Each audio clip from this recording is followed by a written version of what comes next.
I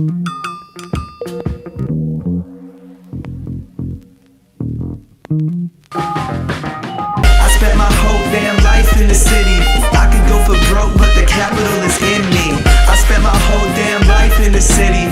Anywhere I go, DC's coming with me. I spent my whole damn life in the city. I could go for broke, but the capital is in me. I spent my whole damn life in the city. Anywhere I go, DC's coming with me. I spent my whole damn life in the city. I could go for broke, but the capital is in me. Welcome, everyone, to District Divided, a DC sports podcast. More specifically, a Washington Commanders podcast. I am Amit. That is K-Dot. And before we begin this episode, bit of a combine preview. We like certain few players we're going to tell you about. Talk about Josh Harris, sitting in on QB interviews. Talk about Dan Quinn's word association with the Junkies. Before we begin all that, if you could please like the video, subscribe to the channel, hit the notification bell, comment as you always do. Large comment mailbag today. And K-Dot? If you haven't seen Dune 2, fuck this podcast, go watch that. And then share this shit. And then please share the shit right after you see Dune 2, apparently, which maybe we'll get into after the pod. People. Priorities. Priorities. Well, without further ado, let's get into it. So on strictly Commanders business, a couple news items came out. So beginning with Josh Harris. Josh Harris is sitting in on QB interviews. Now, I know that in the past, people have not really enjoyed that idea of an owner being involved in any capacity whatsoever. So there's a bit of a reaction to that.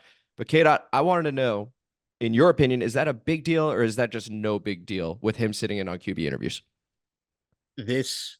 I've lost all faith in the current administration. I'm checking. Look, so I think people would expect, and I like to come down on the fans a lot. This is the one time I'm going to say, I understand the reaction. I understand the negative reaction completely. There is the idea of the owner meddling in anything is a scary prospect if you're a Washington Commanders fan, and I understand it completely. On surface level, I'd say that something might actually be wrong with you if you don't have an initial visceral reaction to hearing the owner being involved in something, right? So I get that. There is an element of all right, they hire Adam Peters, they got Dan Quinn, all this coaching staff, this, that, and the other. The last thing you want to hear is the owner being involved in any sort of way. But once again, everything that these guys have done, you have to dig a little bit below the surface beyond what it is that you have in this post-Snyder syndrome bullshit, right? To really make sense of it. I know John Keim, who's our god, was what's his name? Harris did some sort of symposium or some meeting a while back, and he was talking about in September. Yeah, it was way back. And he was talking about how hey, I'd expect to be kind of involved in the same way that I was in the NBA. I'm in the draft room. I want to see what's happening. And you could tell that there's a huge part of Josh Harris who just wants to learn shit. So unless he's in there calling the shots, or unless he's in there and he fell in love with one guy and he's like, hey, I have the final decision-making power in this. Okay, that could be an issue, but there's no reason to believe that that's the case. This is a dude that clearly just wants to learn what's happening, and most likely, more often than not, he's probably kept his fucking mouth shut, just watching the process go along. And I'm sorry, if I was the owner of the team that just spent this much fucking money, and you know how much I love football, I probably want to be involved at least the first year, right? Of course. Hey, yes, is it okay if I'm in the room? I don't want to say anything. Shiny new toy. You made the hires in the front office. You made the hires with the coaching staff. Of course you want to be involved. I think this is no big deal at all. As far as I can tell, Josh Harris seems to be a very competent owner. We even had that committee to make sure that we had more than one mind and no particular bias to make sure that we got the right people. If he's in the room, I have no big deal. And it's also going to be the face of the franchise. So I think it's important for him and his read on people as well to just be one of many. So I think it's totally fine that he's in there. It did not sound any alarm bells for me. But like you said, I understand the reaction. I don't agree with the reaction. So that's where I sort of stand on that. Just because I understand it doesn't mean I agree with it. Right. If there's also another element as far as the, from my understanding, and correct me if I'm wrong, I always got the idea that Snyder might not even be in the rooms with the other football guys as much as he might be conducting his own interviews outside of this, and might be doing things behind the scenes, not knowing anything that's really happening from the football guy perspective, right? So there's an element to this where I'm at least he's involved with everyone. And I don't think when you look across the landscape of who you have in here and the way that they talk about communication and honesty and stuff, that one of them wouldn't say, "Hey, Josh, shut the fuck up." Like, if it came down to it, like, I don't think Adam Peters doesn't leave San Francisco knowing I'm gonna have an owner that's gonna fuck up what I want to do and keep quiet about it. I don't see that happening. I think there's the people that you have and the way that you got them here has its own set of checks and balances that I think we need to kind of appreciate to some degree. And the last little bit I want to add to that, K-Dot, is that we've talked about aligned vision a whole lot. That's the term they've been using a whole lot. Right. It's one of three people, right? So there is Adam Peters, there's Dan Quinn, and Josh Harris is a piece of that. So I have, again, zero issue with it. They all want to make sure they're on the same page. This is the biggest decision this franchise is going to make if they do it right, right? So at pick 2, that's important. Even Adam Peters, when he was talking to the media, said, and I don't know if it was a slip or if he was just like, hey, I'm just going to be honest with you guys. I need to find a quarterback again. He said it, right? So there's already a lot of importance on that pick. I think it's totally fine that Josh is one of the voices in there. There you go. Full stop. Now let's go ahead and move on to the head coach who made an appearance with the Junkies, and he played a word association game with them. And it went as follows. They mentioned a player and he would react with one word, maybe two. So it began with Terry McLaurin. He goes explosive. Jonathan Allen, dominant. Sam Howell, tough. Drake Maye, athletic. Caleb Williams, there's a pause. DC, they're like, oh, that's clever. And then Jayden Daniels, another pause. Game changer. And then, of course, Evie's like, oh my God, I love that. So, K-Dot, same deal. Big deal or no big deal with that word association, specifically for Jayden Daniels being game changer, or maybe even Caleb Williams with DC? So I don't know about you guys, but I'm a bit of a radiophile, right? I'm a huge believer. I love the medium. It's one of my favorite things. Now, I was a bigger fan of 106.7 when they kind of did guy talk before they transferred to just a sports station. I like when the Junkies were just the Junkies, not the sports junkies, the Junkies, right? I miss sundress sillies. I miss those things, right? Let me say, there is an element of we've run out of shit to talk about when you got to talk about shit every day. And now we've got to make shit last for a couple days based on some nonsense. A word association game with the head coach is not going to bring you a fucking iota of information that's actionable in any sort of way.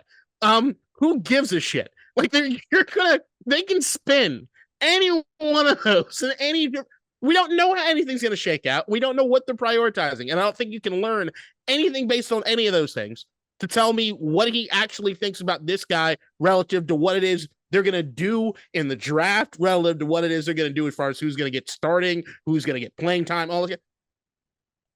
Dude, it was a dumb fucking word association game to get 2 days worth of content. It's a segment. It's that simple. Right. And anything you hear in February, disregard. Seriously, I put 0% into this. He could have swapped it. He could have said Drake Maye was the game changer and Jayden Daniels is athletic, and it would have been no different, right? So there is such a long way to go in this process, and we're about to get into the combine in just a moment here, but such a long way to go that whatever he said on February 25th, I don't care about. It's literally 0% in my head.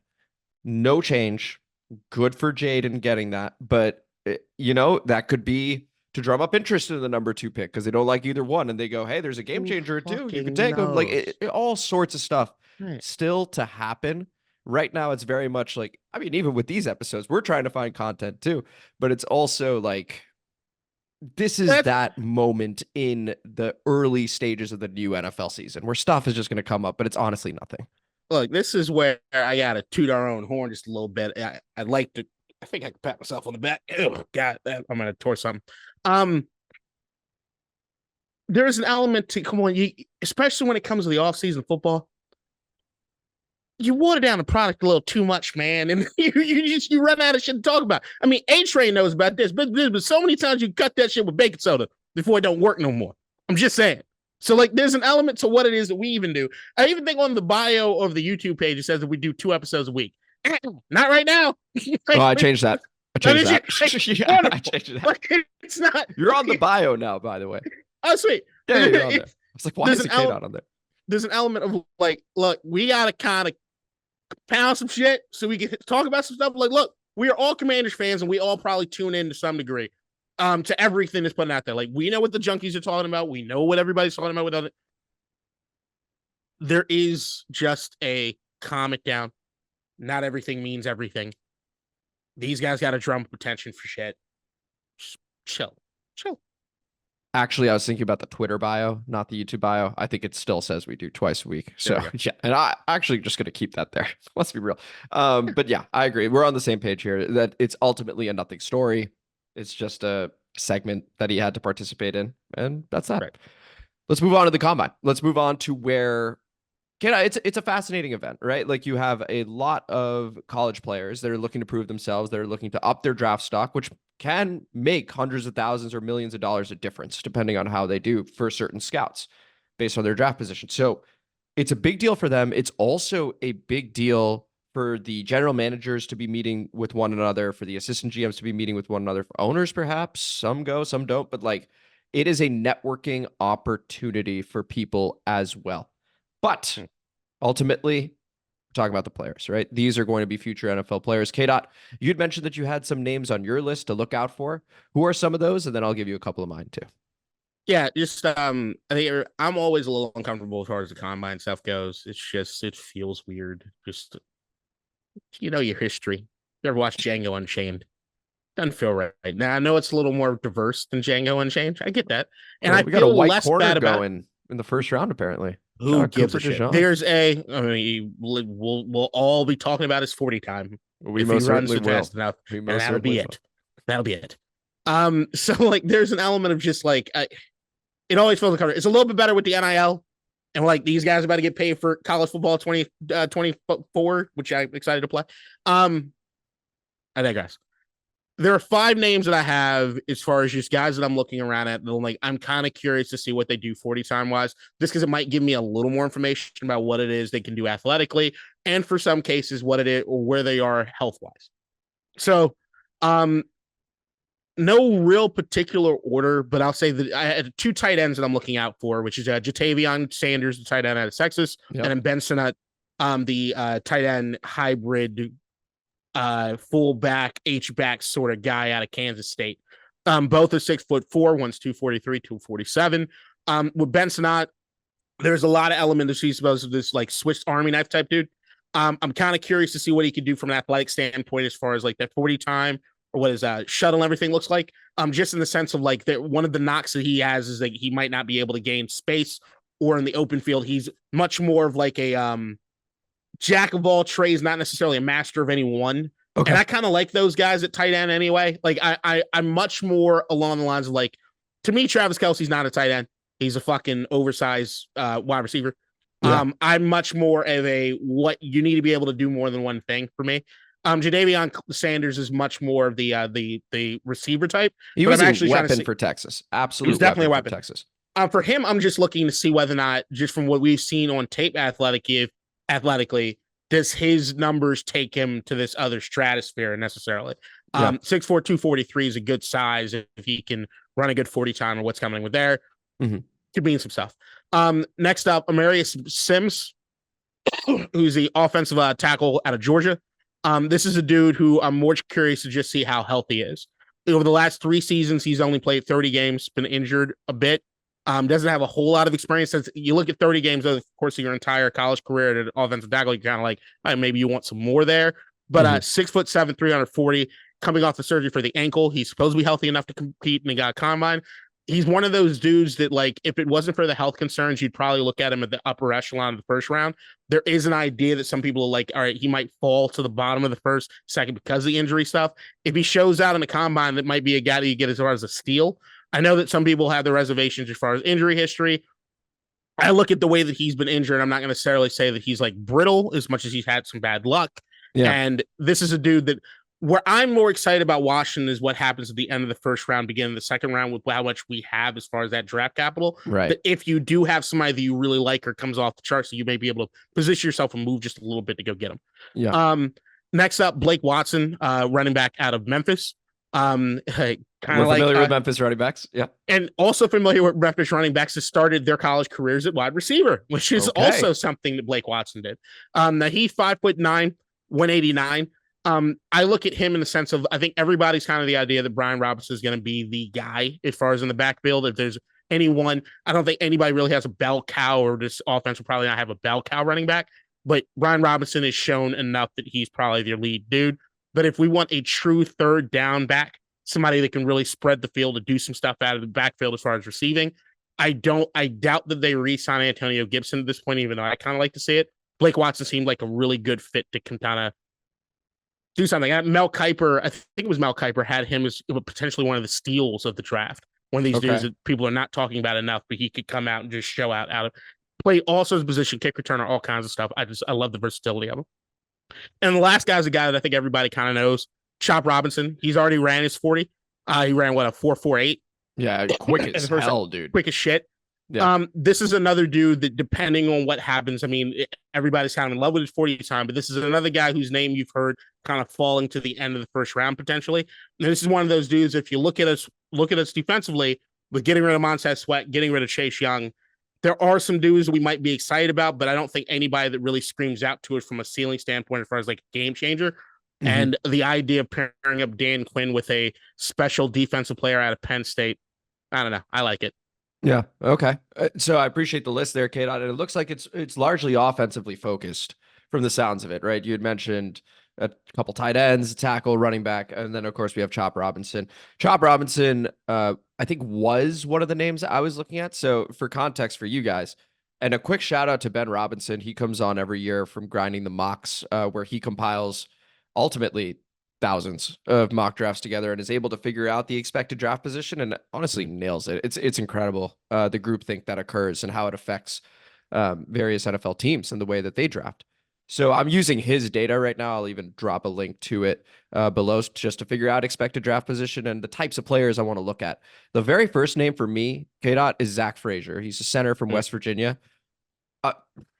I love this kid. So he is about average sized. He's supposed to go in the second round, currently picked 44. It looks like he's rising up some boards a little bit because he is a leader and he has an amazing football IQ. So he's able to break down concepts. He's able to understand when to get to the second level. So it's not just that he can, it's he knows when to. And so that's a type of player. You think about a center QB relationship. I would love for those guys to be able to grow together. And so if we are to take our QB of the future at pick 2 and we stay at pick 2, that's the assumption, then in the second round, I would love to build the offensive line, with those picks, with 36, with 40. And so Zach Frazier, to me, one of those guys to look out for. Then I look at tackles. I look at Jordan Morgan out of Arizona. I look at Troy Fautanu, who that name has been on a lot of mock drafts that you see in Commander's Twitter. Because this line needs help. And we talked about this last week when we were talking about which QB do you want? And this idea of having him sit a year, or in K-Dot's case, trading back to get JJ so there's less pressure to start that rookie QB because it's a later draft pick, basically. So I want to build the offensive line through the draft because I think it's easier, K-Dot, and this will lend itself to free agency later on, to be able to pick edge rushers out in free agency. I think getting offensive tackles or offensive linemen in free agency is a lot tougher than people think. For example, with Kansas City, they won the Super Bowl. Congratulations. But Jawan Taylor was the weak spot, and they gave him a lot of money to go over there. And people were like, does he even, when is he not false starting? It turned into one of those things. And so I want Bobby Johnson, O-line coach, to be able to mold his own guys and let Sam Cosmi be the rock for the time being, basically. So that's my philosophy in the second round. Use both on offensive linemen. I don't care, because I trust Joe Witt and Dan Quinn's coaching on the defensive side of things to be able to, I think you and I both believe there's a decent amount of talent based on prior drafts that we've had, K-Dot. I think that they may have enough to work with to invest more on the offensive side of the ball. What do you make of that? Agree with most of it. I would agree with you. There are certain positions, especially free agency, that are easier to address than others. Offensive lineman, if you're going to find your stud, it's not usually somebody that you're going to find in free agency. When you find guys that are very premium in that position, the idea that a team will let that guy walk, especially when you get franchise tag options, all kind of thing, they're fairly few and far between. So like if you're gonna find somebody that's gonna be the game changer, or you have those building blocks that can grow together, you usually got to draft it. You got to build that through the draft. Right. It's a long the trenches are something that you usually got to really build out. And even from a defensive line standpoint, that interior defensive line stuff usually you see in the most bang for your buck is what you're doing when it comes to the draft, right? Right. So I'd agree with you. And especially if you look at some of the edge rushers and stuff that are going to be available this year in free agency with the cap space that we and a lot of other teams have. I think we have options. We might have some options there. Yeah, I get you. I mean, every time that I admit, I think even we were talking about the position coaches and everything, anytime anybody says Bobby Johnson's name, it's the only one that I'm kind of like, right. You're a bit hesitant because coming from the Giants, of course. And then coming from the Giants also in the sense of like developing younger guys, they're definitely a mixed bag there when it came to that. So like there is an element of like, okay, I don't know. I'm not sure. I'm just not sure. But yeah, this is supposed to be one of those classes that at least offensive line wise in the first 3 rounds, there should be some options that you're able to pick up. And yeah, that would make a lot of sense, especially if you're going to go quarterback in the first pick, not trade back. I know that I was sick as shit last episode. And I didn't really do a lot of research before that episode. And now when you were talking about JJ McCarthy, you're probably right. And I was wrong as far as where he's going to end up going. He's flying up right now. And just a quick aside, JJ McCarthy, Bo Nix, Michael Penix are the 3 big names that will be throwing they'll be throwing tomorrow at the combine. So they have an opportunity to show out the big 3. Caleb, Drake, and Jayden will not be. Please continue. Those 3, the 3 that are not going to be throwing are guys that are kind of solidified, and they're most likely going to be one of the top 3 guys. They're not going to hurt their draft position by not throwing. The other goes, or they can absolutely move up in the first round if they can put on a show there. So yeah, that's absolutely a thing. So if you look at you're going to go quarterback with the 2nd overall pick, then yeah, if you're not going to move up at the end of the first round because you see somebody special, then yeah, I think that you have a prime opportunity to pick up some guys that you can really build in the 2nd round. And there's a lot of value there. Yeah, absolutely. But to your point, K-Dot, I will say this. So like, I do have this sort of philosophy of let's fill the edge rushers in free agency because I think we've seen better hit rates in my opinion, but I would have to look at the data on that to be honest, but that's just the feel I have. I will say this, if Chop Robinson's available at 36, sprint that card over. Because I do think he's a really good football player and that type of value in round 2, because I do firmly believe he should be a 1st-round pick. He had a really nice year at Penn State and he's showing out at the combine. So Penn State boys typically do. Shout out Penn State for a moment, but like they typically do very well with their measurables and stuff like that and their performances at the combine. But if he's available at 36, yeah, definitely do that. And then with your next 2nd-round pick, please address the offensive line. That's the way I would sort of view that. 1st round, best player available. Once you start getting into those later rounds, draft for need. It's a mix of need as well as best player available. And fortunately for us, in terms of how this draft lines up, a lot of O-line talent, which is why I'm sort of gearing towards the O-line. Well, I mean, I think if you look across our roster, even though I'm in a position where I'm like, hey, I do think they were undercoached. I do think there might be more talent in certain areas. I have also said post this last season, I don't find anyone to be so safe and secure that I couldn't draft your replacement. So like the idea is, to me, you look at this draft, you look at all the picks, especially the picks we have in that first 100, get your best guys. Just get talent in the building, man. Yeah, the best, maybe not the best. Well, the best also. The guy I feel is I'm very secure with, where I would actually be upset, is if we felt we had a replacement for like Sam Cosmi, for example. I think he's the guy where I go, okay, no, I feel good with you. And I need more on the other side. You're right, but here's the thing: if you get a guard, you'll pick a guard, or you pick like there's no position off limits. You know what I'm saying? So I see what you're saying. Yeah, absolutely. And here's the thing: if you draft somebody you think is better, and you look at Sam, you're switching sides. Shut the fuck up! You're switching sides. Dude, Sam is so versatile. And so just to your point on versatility and making sure that we have that, Sam is one of those guys, in my opinion. So anyway, any final thoughts before we move on to a pretty massive comment mailbag? Nah, let's get cracking. Let's go ahead and get cracking. 23 comments, I believe. Holy shit. Shout out to all you guys. Really appreciate it.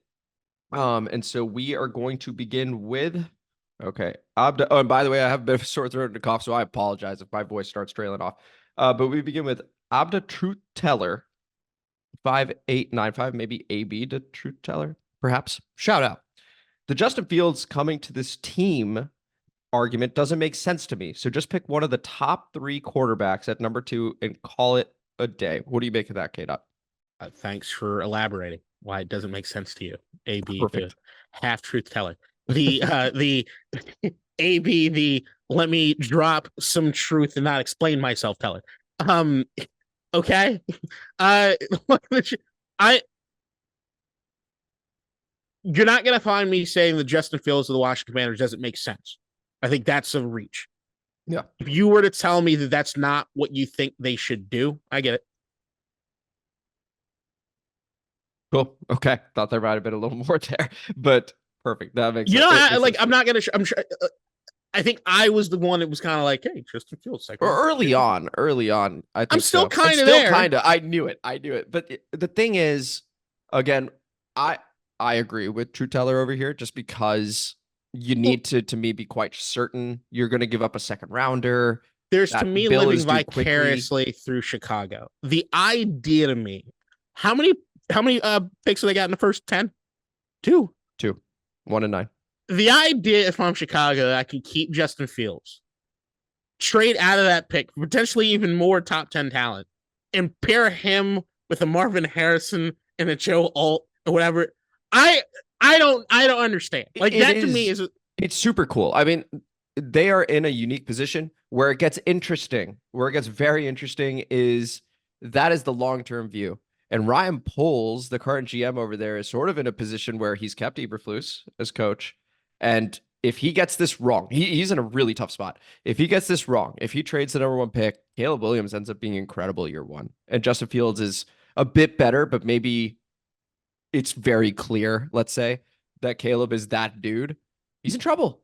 Like, yeah, so it's a very interesting. But the idea to me is the floor gets raised when you have a Justin Fields with a Marvin Harrison or with a Joe Alt.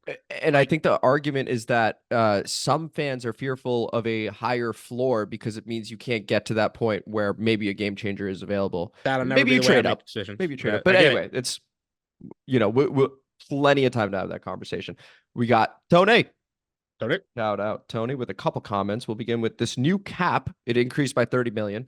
Is going to mess up our free agency acquisition plans.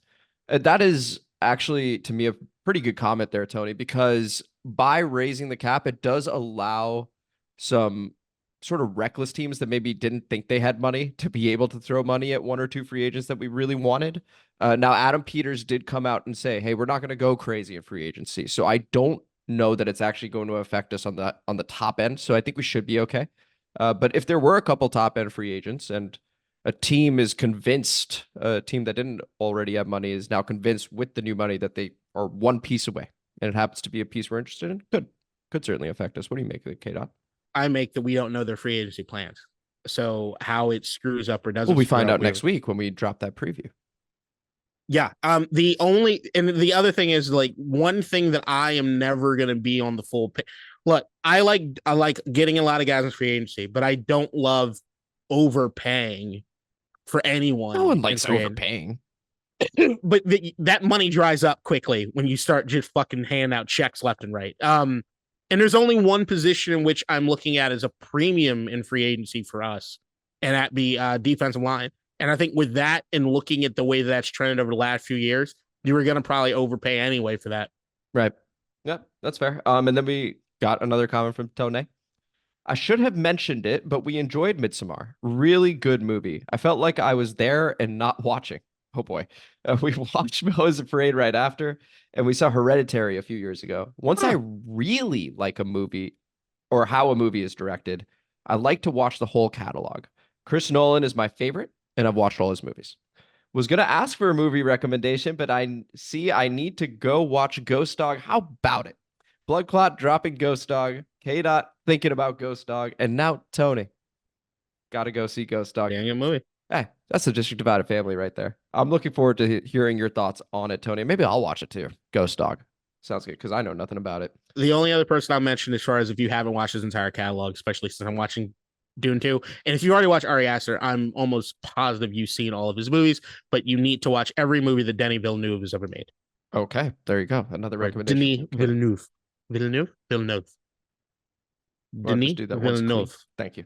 All right. And then we go over to McTrayer. Shout out McTrayer. Y'all know they could rebuild line through free agency and or draft. Yes, those are going to be the two avenues in which we can do that. I believe for the offensive line, more draft, defensive line, more free agency if I had to pick one way or the other. But of course, it's going to be a mix of the two. It always is a mix of the two. And open tryouts, Vince Papale style, baby. And there was a reply to him from not Craig Hoffman, but Craig Homo Hoffman or something like that. Free agency does not look promising.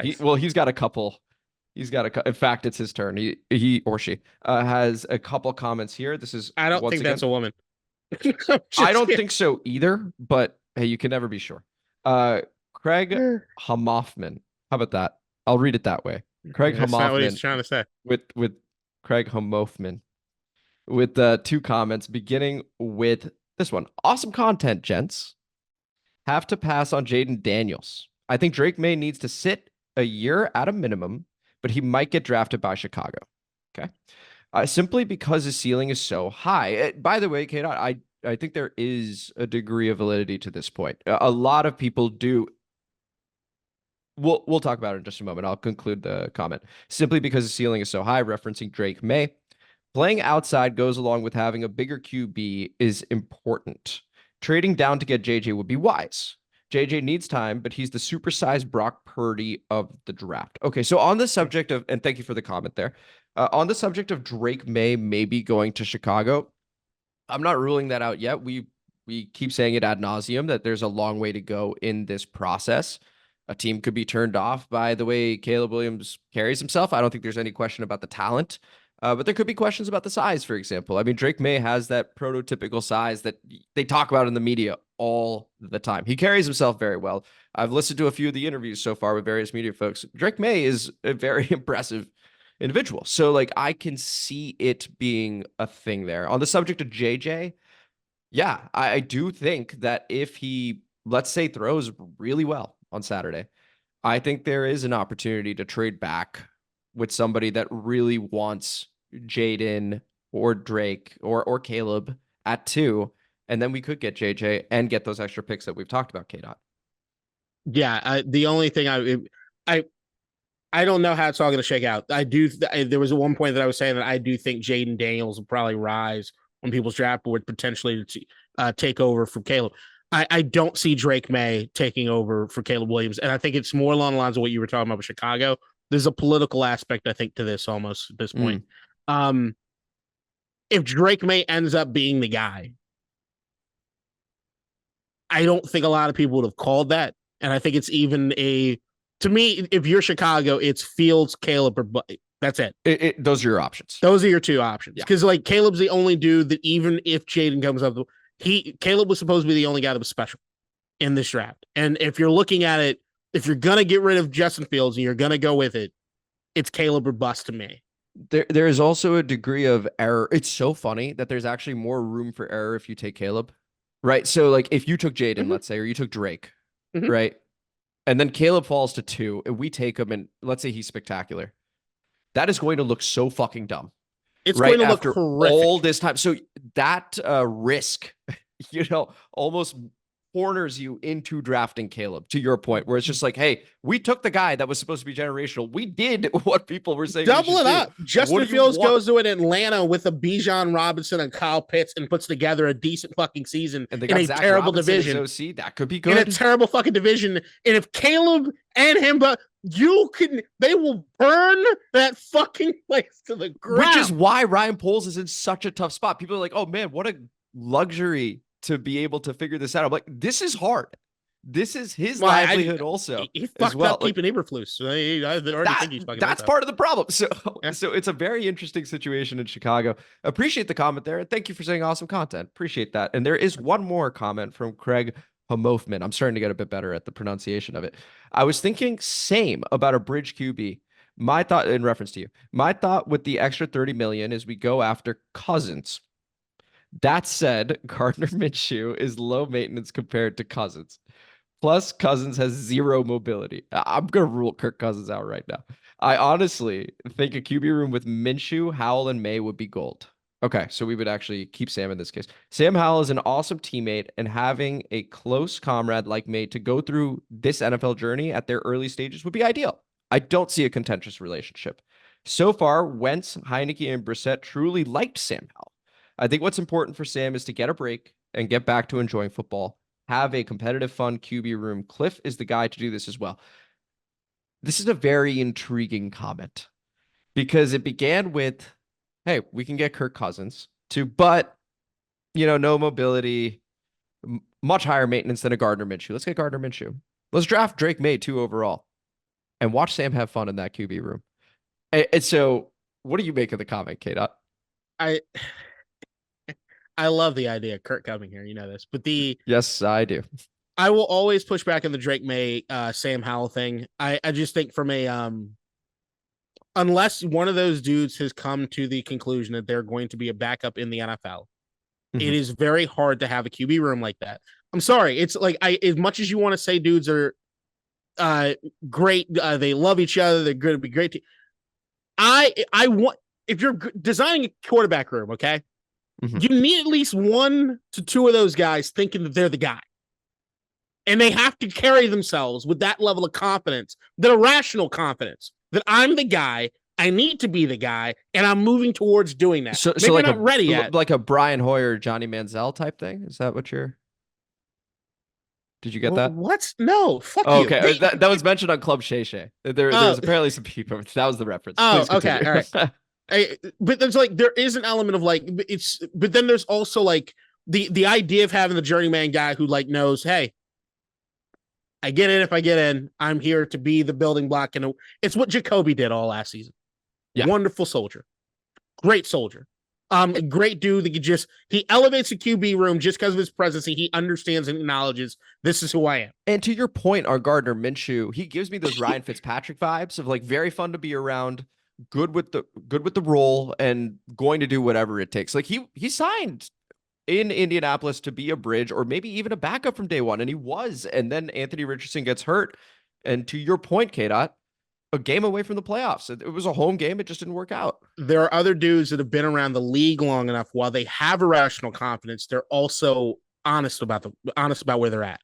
So That's they know individual. But there are a few. There are a few. Those are your Fitzpatricks. Those are your Gardner Minshews. Those are your Geno Smiths who have their moments in Seattle. Those are the guys who are yeah, I want to fucking start.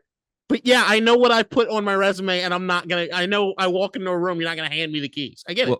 Well, Craig Hamofman, we appreciate those 2 comments there as well as the reply. The psychology of the quarterback room is something that needs to be discussed more. That's it. And I think we are going to do that because I think you've hit the nail on the head there. That is super important. Making sure the chemistry is there is super important because it also is the development of a franchise QB. You need to make sure that room's tight. And so, yeah, we'll talk about that. We go over to Zachary Miner, 9593, who also got 3 replies to this comment. So I'm going to begin it, but shout out. Jayden Daniels, 40 touchdowns and 4 interceptions. What are we talking about here? I will be pissed if we pick Maye over Daniels. Cam Curl, is too slow to be a safety. He's a zone safety, and Joe Witt Jr. is man-to-man. He threw better than Lamar also. Okay, so what I want to say is a quick additional name, Kam Kinchens, who is a safety from Miami. I meant to mention him and combine players to watch. He's supposed to be one of the top safeties. Supposed to be he's quick. He's versatile, just to counter the point on Kam Curl being slow. I personally don't feel Kam Curl slow. I feel he's a really good player. I want us to re-sign him if we don't look at Kam Kinchens. But being pissed if we don't take Maye, or if we take Maye over Daniels, I'm not quite there, but I have a current strong preference to Jayden Daniels. What about you, Kate? On the quarterback thing, I'm not gonna be pissed about anything because I think there are entirely too many variables. Yeah, there are too many fucking variables. Even if you draft somebody and another guy does better, I don't think that that's ingrained in anything. So I have a much longer leash as far as that shit, and I think that that's part of things that are broken with the NFL is people don't have honest expectations as far as that goes. As far as Kam Curl, I will say this: Kam Curl to me is also one of those dudes that looks like jack of all trades, master of none. And I don't necessarily think it's his fault as much as how much is being asked of him through historically in this thing. defense. Yeah. So I don't know if you have him focus on one thing above all other things. Does he shine out? I remember his rookie season, he looked like a ball hawking playmaker. And like the idea as far as like him getting back to that, if they can allow him to focus on one or two things, I don't know. But I do think that it's spread him thin to a point in which if somebody told me Kam Curl's not special, I'd understand. I just don't think the coaching staff did him any favors. I'm gonna go a bit harder in the paint. I think Kam Curl has the potential to be a superstar, and I think if he's allowed to focus on one fucking thing, he can be really, really good. He has been asked to do anything and everything over here, and despite that, and despite being a 7th-round pick, he has the mental fortitude to still be able to produce. He's had a couple rough moments, sure, but I'm not questioning the guy's mentality. I love him in the secondary. Also another high IQ player. I think he needs to stay. I think it would be a huge mistake to let him walk. I was going to counter a second. Do you think Kam Curl or Kyle Hamilton is asked to do more in their respective defenses? Well, this goes back to coaching. I'm just saying you called him a superstar. Clear. I think he can be. I'm just hold on. Who was our linebacker that you said was a superstar? Cole Holcomb? Oh yeah, he's amazing. Got it. I'm just saying, watch out for the Cole superstar. No, but Kam Curl actually, okay, so obviously the Cole Holcomb thing was a joke. But I'm just saying, I'm saying Kyle Hamilton is asked to do. He's the Swiss Army knife of the defense. There's nothing they don't ask him to do. And he shines at the prospect of doing it, right?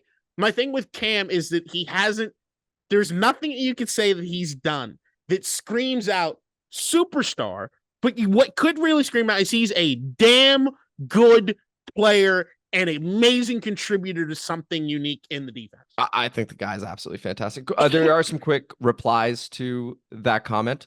I'm with you 100%. This is from Love Funk too. I'm with you 100% referencing Daniels Maye. My gut tells me they are going to blow it. Okay. Shout out Love Funk 2 for that. There's Mickey06, and he played in the SEC. I want them to draft Jayden Daniels too, but I have my concerns. But I think over time he can improve on these things, whatever those may be. Shout out Mickey06. And then Craig Homofman also with another reply. It doesn't come close to the 50 touchdowns that Dwayne Haskins, rest in peace, put up at Ohio State. And that's, I mean, fair counterpoint there. Haskins did put up 50 touchdowns. It was an incredible year for Dwayne at Ohio State that time. College numbers don't mean what you think they mean all the time. Fair enough. I mean, look, one of my favorite guys that ever walked through Washington ever, and even from a personal standpoint, I love this man, was Colt Brennan. Not necessarily, if you look at what those fucking June Jones offenses at Hawaii were putting up, it's fucking nuts. Yeah, I think that's where the conference matters. That's where the history matters. I think for Jayden, he could also lean on Joe Burrow, for example, who showed a very successful transition into the NFL. So I think that's why school matters to an extent. And I think that favors LSU over UNC. I know people say don't scout the helmet. I think it's part of it, though. We go over to Jack DL6, shout out. Absolutely, Jayden Daniels. He is electric. Appreciate the comment there. And then we go over to Jose Roman, 3956. Either Daniels or Maye should be our guy. Okay, so one of the two that should presumably, they should both be available at 2 as of now. I like them both in that order. Okay, so Daniels first, Maye second. Hoping for a tackle to protect his blind side. Not high on Caleb because he is the local kid and that spells trouble. So it's just speaking to, and appreciate the comment there, Jose. It really is speaking to us being a bit burned in the past from the local kid and not quite working out. A lot of distractions, maybe. I don't know what it is, but it hasn't really worked. John Allen is local though. So that's worked. And then Chop Robinson go to Quince Orchard. I think he's from Gaithersburg, if I'm not mistaken. I want to say he is. I want to say he is. I'll look that up while you're talking. Let me clear up some things as far as the local stuff with Caleb Williams. I think Caleb Williams is the best quarterback in this draft. Chop Robinson is from Gaithersburg. Please continue. And Quince Orchard. 2 for 2. I debated that team or whatever. The Caleb Williams to me is the best quarterback in this draft.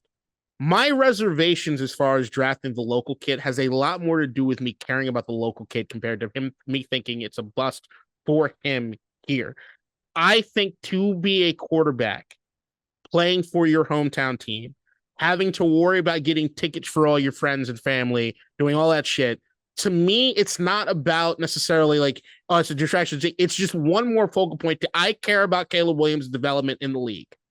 And me rooting for him wants to eliminate a thought processes or hard stuff for him. I think you That's said it. that really well, that you want him to focus on things a quarterback should focus on. And him being from here adds a number of factors and variables that go in his head, which you don't want in your quarterback's head. Right. It's not me thinking he can't handle it. It's just me saying that, like, hey, for your best benefit, sometimes you get these are additional factors if you were to draft Caleb here. Sometimes you have, coming out of high school, there's the kid that's like, you need to leave home. Yeah. You need to go. You need to go somewhere else and get away from everybody and focus on your shit. It's just for your own benefit, but like that's what I look at with Caleb. There you go. I agree with that, by the way, fully. And I think you articulated that very well, K-Dot. We have Blood Clot, shout out Blood Clot, who of course recommended Ghost Dog last week. Man. I have to say, we have a great group of listeners. There are no toxic comments like I see in social media every day. No one calls someone else an idiot with clown emojis. K-Dot could, he would. Just people talking football. Things might change when you guys get bigger, but as of right now, it's been shockingly pleasant. As for the draft, there's a good chance Caleb will fall to us. If not, I'm okay with Jayden, but I have to see him slide. I may be wrong, but I haven't seen him slide once. Picking Maye is a little uncomfortable. That would be like working at your job for 2 years and then having your boss hire your younger brother to be your manager.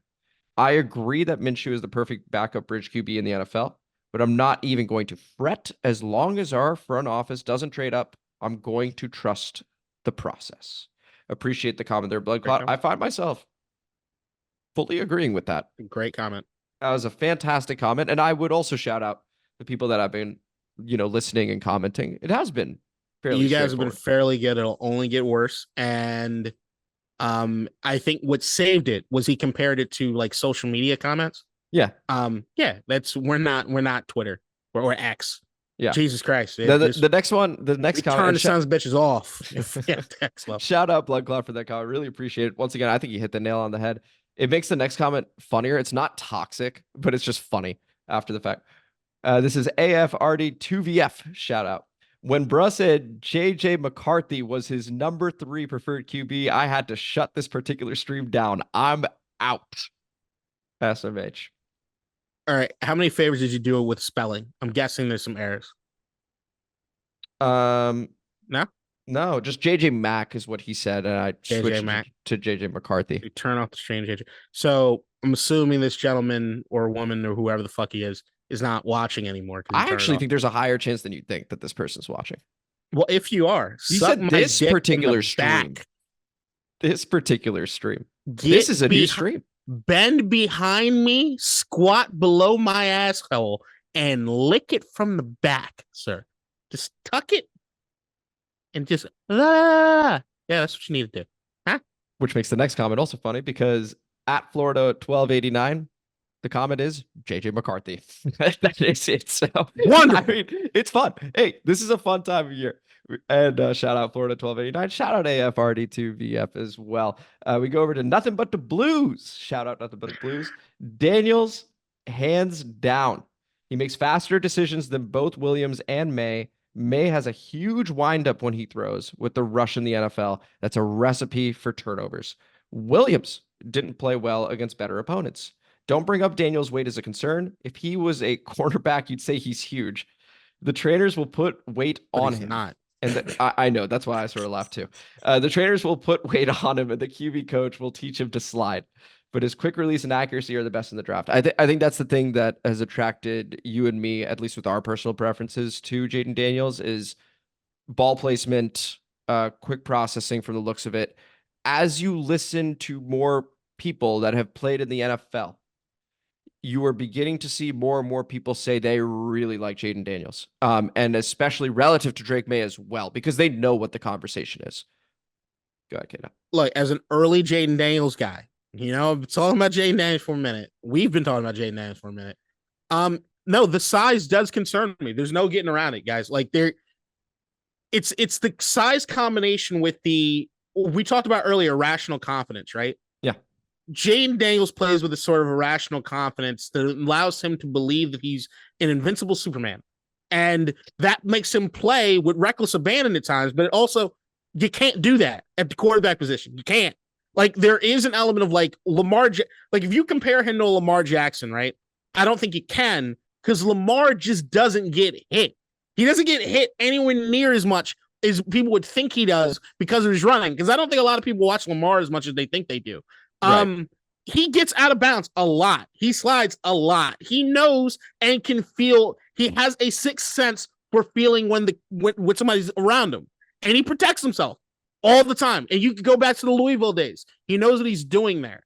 Jayden Daniels looks sometimes like in the sense of like the same way that you'd look at like Ben Roethlisberger in the pocket and be like, he knows he's going to get smashed in the mouth. He doesn't give a fuck. Ben Roethlisberger was 500 fucking pounds. He didn't give a shit because he could afford to take the hits. Josh Allen can afford to take the hits. The big, huge dudes. Jayden can't do that on the NFL level. You will not last long, man. Which is why I want him to sit, put on weight if possible. You got to assess, how feasible that is. That's as the well. combo, though. It's not just the weight; it's your natural playing ability. We talk about what Dan Quinn and all these guys talk about. They want these guys to not have to think.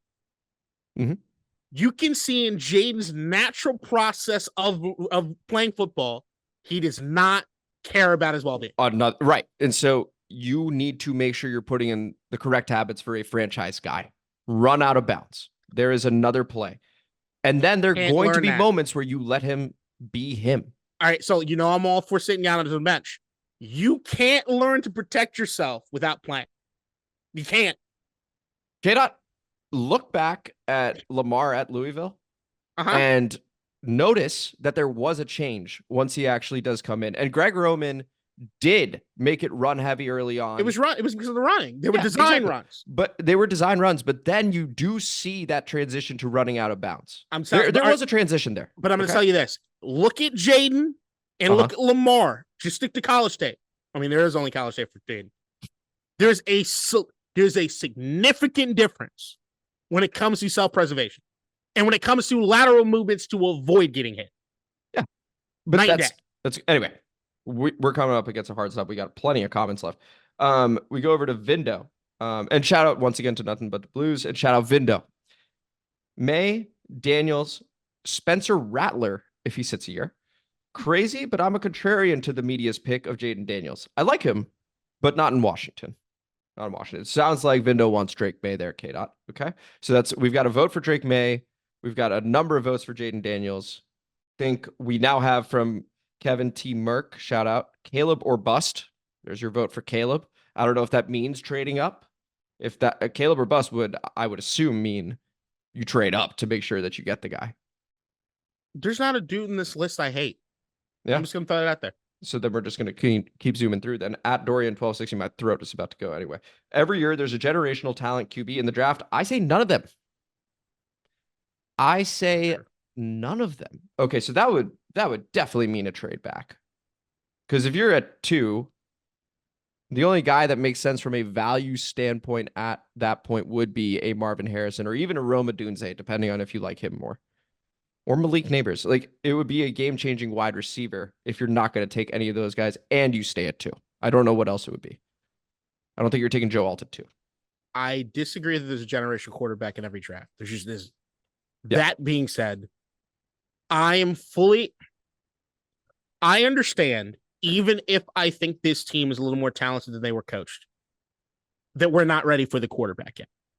And if that's the case, I totally understand. If you see a prospect in the sense of, hey, we're not ready for a quarterback yet. We're maybe a year or 2 away from having a quarterback that we could sit, develop, and they can do whatever. Right. And I think Joe Alt could be a 10-year all-pro starter at left tackle. Yeah. I'm going to make that pick. And I understand that. But that to me is the conversation. There are some teams that aren't ready for the quarterback yet. Or there's a quarterback that needs to sit for too long. Right. And so this is where you and I differ in our opinions, which is that I think so for me, I go, well, teams aren't ready for a QB until they get one, frankly, that is that good. And that's luck. A lot of that is luck. CJ Stroud, for example, I wouldn't say we look at Houston's roster and we said they're ready for one. He's special. He's an anomaly, to your point, K-Dot. But I wouldn't say that roster was ready for a QB. CJ's just that dude. If you look at prior drafts, and I've started looking at future drafts, this QB crop seems a lot more special than yours looking ahead. I think that needs to be factored in. with this pick. And so if you feel, and it's very important that you do, if you feel that one of these guys can change your franchise, take him. But then the next step is protecting him. If you don't feel he's ready for day one, but you feel he can be down the line, protect him. No reason to play him. It's March 1st, 2024. You set this here. I would trade an entire draft for Arch Manning. I don't know enough about him yet. I know about the lineage. Fuck. See, okay. So anyway, we'll talk about that sometime too. If we go over to Hermit Rob, shout out Hermit Rob. That's just not true. You could start Sam Howell. He's run the air raid, which is still the backbone of Cliff Kingsbury's offense, and excelled in it. Cliff doesn't ask the same things from his QBs as Eric does, Eric Bieniemy. Having said that, you absolutely positively take a quarterback. Football IQ is at an all-time low. Rookie quarterbacks didn't even touch the field for a year or two when the league was sane. Now people say he sucks. Get a new QB. Peyton Manning went 3-13 in his first year and still holds the rookie record for interceptions with 28.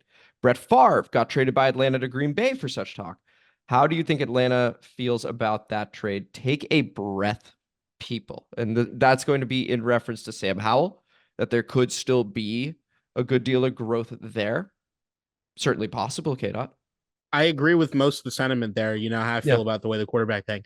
I say that Brett Favre working out in Atlanta is a revisionist history of a motherfucker. Jerry Glanville was the head coach. He hated his ass. And if it wasn't for the fact that he goes to Green Bay and learns under Mike Holmgren, Steve Mariucci, all those guys that were there that helped him become the Brett Favre that we know. Yeah. It took a village. It took a fucking village to get that motherfucker to work out. Fair enough. We go over to McFact 1827. Take Caleb. Another vote for Caleb over there. Appreciate the comment. McFact 1827. If Chicago passes on him. Right. And then last but certainly not least, it's the man whose nickname that he donned on our franchise. Rest in peace to the Fed Expendables. That had such promise. That's a quick little note for those that don't know. FedEx Field is no longer FedEx Field. As of right now, it is just Field. So we'll see if that sticks. But we go over to Jess Anto. Does it revert back to Jack Kent Cook? I'm going to call it Cook Stadium. You do whatever you want. I think it's right now free territory for whatever, free reign. Raujan. I had a well thought out response. I've typed the fucking thing in 4 times, but my phone slipped each time and locked up the keyboard. 2 quarterbacks on rookie deals is priceless unless you can get a second rounder for Howell. Second round pick for Sam Howell. Take that second rounder and draft a defensive end or an O lineman this year. Russell Wilson is married to Sierra. She will not live in Pittsburgh. Okay, so he's ruling out Russ to Pitt because of that. Tomlin is on the hot seat. The Yinzers are getting restless. Expect a vet in Pittsburgh. If we were to trade Howell, retain Brissett, he's cool as shit and a class act. That is Jess Anto's comment this week. Shout out. What do you make of it, K-Dot? I like a lot of what you're saying, but Jess, but I love you, Jess.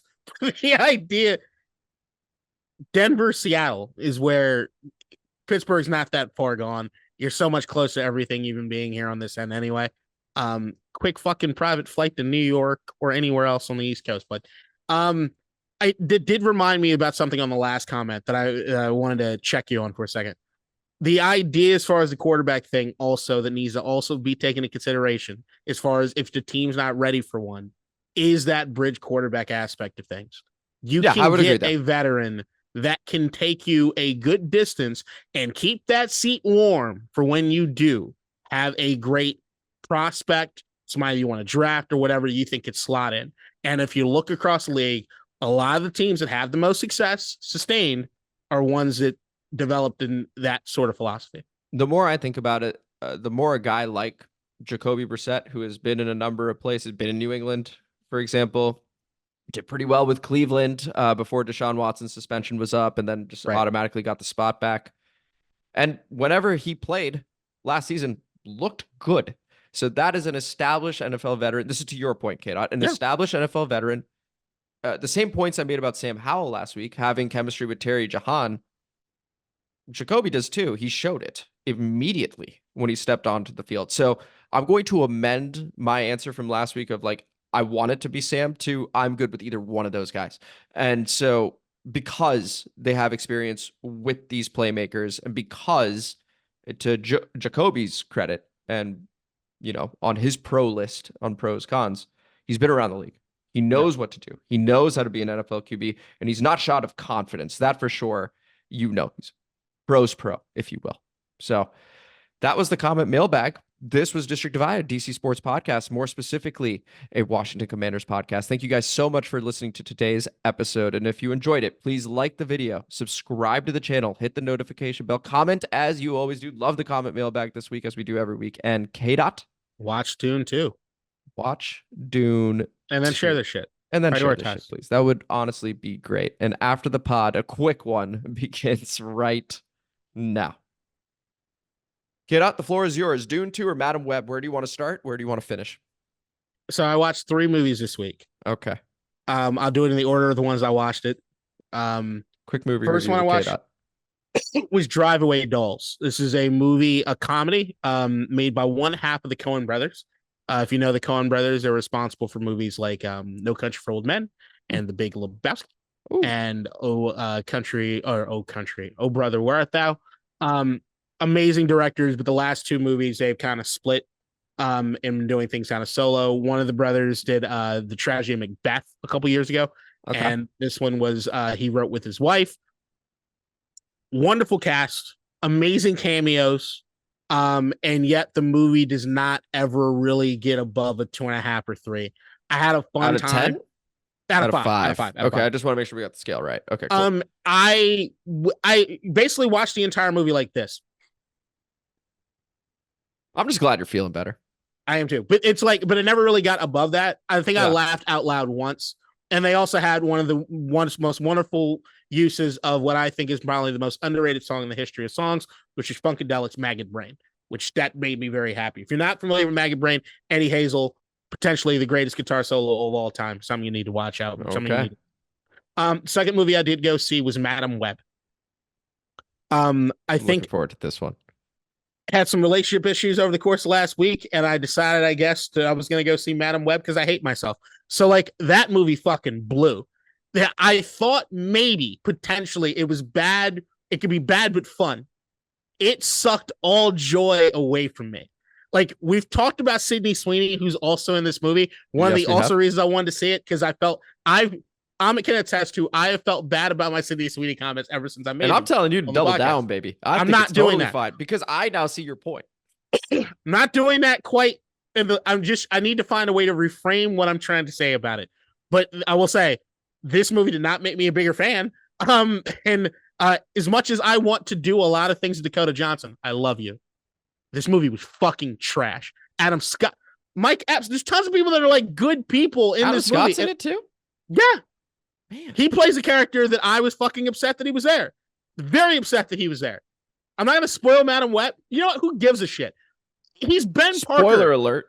He's supposed to be Ben Parker, Tom Holland's Spider-Man's uncle. What the fuck is happening? This movie sucked so much ass. I watched it by myself in a dark ass theater, damn near at the Pennsylvania Amish country. It was fuck that movie. I bet I would enjoy this movie because I don't know what to look for when it comes to movies. It can't be that bad that even I wouldn't enjoy it. I promise you'll hate it. Okay, we'll put it to the test. I will. I'm not going to go watch it in the theater. Bro. I'll wait. It sounds so bad it may go to DVD. May not no, even I feel stream. like this is one of those you things may need to buy a DVD player to see this thing. See it in theaters? I will never watch it again. To me, go to the theater and watch it. This is that to me is the benchmark. Go to the theater and watch it, and then you'll realize what's good and what's bad. Okay. You should do that. Okay, fine. Right, and then sounds good. I did go see Dune 2 opening day. And I got my Dune 2 popcorn bucket, which I've already fucked twice. So my Dune 2 was the shit. Now look, there is a recency bias that I have to this, and I know how high I felt coming out of the theater, where my initial thought was, this is in the running for the greatest sci-fi movie I've ever seen. Okay. Wow. It might be my favorite Denis Villeneuve movie ever made. Sicario has kind of been number one for me. I'm going to see it again. I'm probably going to see it 2 more times over the course of this weekend. If anybody's at the Udvar Hazy Air and Space Museum on Sunday, I'll be there in the evening. I adored this movie. The scale of it, and the fact that I don't know if you've ever read Dune, Frank Herbert novel. I haven't. And there was also a David Lynch movie made in the 80s before the kind of studio took over for him. Dune is almost absolutely impossible to adapt in a coherent manner.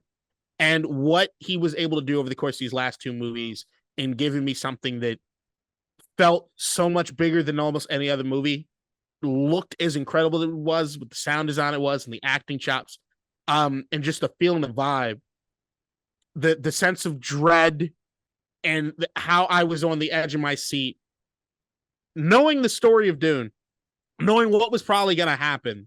Yeah. But also being completely terrified and wrapped up in all of it, where every once in a while you had to have your movie brain and it just shut it off constantly. So like, I was like, oh, he's not going to die. Oh my God. Don't know. And I'm like, dude, you know, this can't happen. But he got me.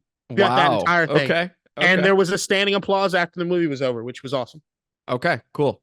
So there you go. That's K-Dot's movie review. We're up against beyond a hard stop at this point, so we got to go. But thank you guys so much for listening to today's episode. K-Dot will have more movie reviews, I am sure. Next week, we're going to talk about free agency. Are there certain players we want to target in free agency? How that maybe affects our draft view as we look at those free agents. Until then, take it easy. Kirk Cousins pod. Enjoy yourselves. We need to talk. We'll do that later. We'll see you guys. Everybody. In DC, we're just hoping that you listen.